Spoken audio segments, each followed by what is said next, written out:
Capítulo 2. No son solo sueños. Sección 2C. Los familiares de las brujas y el canal de la entropía. El lunes, cuando vi que el maestro ya estaba bien, me sentí mucho más aliviado de cargos de conciencia por todo el mal que había hecho. Al salir de la escuela se me apareció Miau y entonces de manera retórica le pregunté: ¿qué haces aquí? ¿No ves que si estás aquí el señor Troc te puede casar? Entonces Miau me dijo: no te asustes, tampoco es omnisciente. No puedes saber si estoy aquí contigo a menos que tú emanes emociones negativas que lo pongan al tanto. Y bueno, y entonces dije, bueno, entonces aprovechando que estás aquí, yo quería preguntarte, ¿es posible que Andresito me esté protegiendo en los sueños? Y Miau dijo, sí, sí es posible. Se les conoce como familiares de las brujas, pero esa frase es muy fea, ya que las familias normales también presentan esto de que los animales reciben las cosas malas antes de que les puedan pasar a las personas. De cierto modo se puede decir que los protegen, y ese dato sí lo saqué de tu banco de memoria. Y le dije, sí, sí recuerdo que mi abuela Carmen decía que cuando algo malo va a pasar a la familia, primero se mueren los animales. Y por ejemplo, ella decía de que cuando se mudaron a León, a causa de que envenenaron a los animales en los sauces, primero el mal cayó sobre los pobres animales. Y bueno, ahora que recuerdo, cuando recién te conocí, tú y Andresito estaban platicando una madrugada. Entonces Miau dijo, sí recuerdo ese día, estaba soñando aún cuando te pusiste de pie. Los hongos en tus calcetines te pegaron muy duro ese día. Yo le dije, ah, qué gracioso. Y él dijo, ah, muchas gracias. Dicen que lo saqué de mi madre. Y entonces le dije, bueno, ya cambiando de tema, ¿qué son ustedes? Vaya, ya me quedó claro que son amigos imaginarios, pero no sé, ¿puedes viajar desde la Tierra hasta el planeta Minino en un instante? Nada más viajas más rápido que la luz y ya. Eso no se puede, lo vi en telesecundaria. Y entonces Miau dijo, bueno, siguiendo con tus recuerdos tengo que completar tu frase y esta debe de decir así. Nada que posea información o masa puede viajar más rápido que la luz. Entonces, si los meninos no somos información, no nos restringe esa ley. Y entonces le pregunté, si no son información, pues entonces tampoco tienen materia, entonces ¿qué serían o qué? Y entonces el gato dijo, entropía, caos, desorden. Debo agradecer a Brenda que te haya dado esa definición, que ya sabes qué es la entropía, que es caos o desorden. Y el caos no se restringe por la velocidad de la luz, él puede viajar más rápido que esta. Y entonces dije, pero un ser compuesto únicamente de caos no puede existir, no tendrías forma, ni lenguaje, ni nada. Oh cielos, se siente muy bien tener una plática tan ñoña con alguien. Y el gato dijo, exacto, no tengo nada de eso, o por lo menos no en tu mundo. Imagina que ves una pantalla de televisión y ves la estática, y tu imaginación ve una figura, la que quieras, una simple figura en la estática. Y esa figura la ves tú en la estática, pero te la manda un ser de otra galaxia. Entonces, esa imagen se teletransportó o viajó en el espacio. Bueno, para los que no estén familiarizados con la estática, esta es una televisión de las antiguitas y así se veía la estática. Se pueden ver, si te enfocas en las manchas negras podrás ver algún patrón o alguna cosa rara, pero en realidad no hay, se supone que no hay información ahí, se supone. Pero bueno, continuando, poco antes de que respondas, me dijo, te diré que no puedes ver, tu mente siente una proyección con mi mente, tu mente ordena el caos y me crea una forma y un lenguaje, y es lo que interactúa contigo, mientras que mi cuerpo en realidad está en otro lugar proyectándose contigo. Y yo me quedé, no lo sé, se teletransportó, supongo. Y entonces Miau dijo, no, no existe la teletransportación. Aún eso tiene que viajar en el espacio, a la velocidad del caos, que es el cubo de la velocidad de la luz, es decir, la velocidad de la luz multiplicada por 3 veces a sí misma. Y le dije, sí, sí sé lo que es un cubo, ya que utilizamos cubos para calcular volúmenes en cuerpos geométricos. Lo que no sabía era eso del caos y la velocidad de la luz, que es al cubo. Entonces me comenzó a doler la cabeza ligeramente y el gato también se me quedó viendo porque supo que algo raro había pasado. Y dijo, es verdad, esto no es hurgar en tus recuerdos, esto es mandar información usando el canal de la entropía. Sin querer te mandé ese dato desde donde está mi cuerpo físico en la biblioteca menina. Ese dato es tan rápido que puede atravesar el universo de lado a lado en menos de un minuto utilizando el canal de la entropía. Y llegó a ti en ese instante. Y entonces se preocupó y dijo, tengo que irme a esconder mi cuerpo porque al usar el canal de la entropía le acabo de dar una pista a Troc de cómo encontrarme. Y ese dolor que sientes es obra de que Troc hurgó en tu mente. Y dijo, perdona, me tengo que ir. Y se fue, y se fue, y se fue. Cuando Miau se fue, el dolor de cabeza comenzó a aumentar gradualmente. Antes de que llegara a la casa, la luz del sol se volvió tan insoportable que me tuve que sentar en la banqueta y tallé mis ojos con mis manos para aliviar el dolor. Después, al levantar la mirada para ver el camino, la luz me fue muy molesta.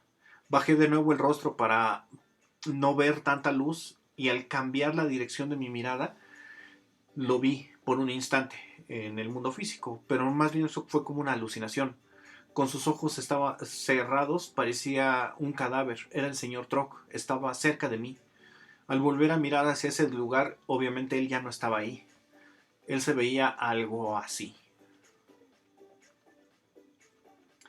Al llegar a casa, entré corriendo, pues la puerta de la calle estaba abierta porque el taxi de mi papá estaba afuera estacionado. Mi papá estaba dormido en su cuarto y no había nadie más en la casa, así que me metí al cuarto donde estaba mi cama. Me comenzó a doler la cabeza de una manera muy fuerte, como nunca me había dolido antes. Me tapé la cabeza con la almohada y comencé a golpear la cama a patadas y puñetazos, ya que el dolor era insoportable. Aunque en realidad ahorita que lo recuerdo sí exageré un poco, sí era fuerte, pero no para dar patadas. Entonces escuché que alguien entraba a la casa, abrí los ojos y volví a ver a Troc, pero ahora estaba con sus ojos modificados, parecían de reptil y de dos distintos reptiles, y estaba como a 30 centímetros de mi cara. Eso me hizo dar un grito ahogado, algo así. ¡Oh! Y entonces salté hacia atrás y cuando volví a ver ya no estaba. Entonces vi entrar a Lupe y hasta Anis a la casa. Y entonces guardé silencio y poco después llegó Eira. Ellas no me vieron que yo estaba llorando en la cama, porque me acosté boca abajo y fingí estar dormido. Eira se puso a preparar algo de comer y por fin me pude dormir después de un rato. Esa es la antigua entrada de la casa. Aquí, de hecho, aquí se aprecia el tinaco de agua de antes. Y el antiguo taxi que tenía mi papá, de los superbochos de la Ciudad de México. Mientras dormía, sentí que el señor Troc se acercaba a mí. Lo hacía con dificultad hasta que se paraba justo a un lado mío de la cama. Extendía su mano para agarrar mi pelo, cuando de repente un maullido muy fuerte lo hizo retraer su mano. Era Andresito, que entraba al cuarto, se subía a la cama y se acostaba a mi lado. Entonces Troc se fue.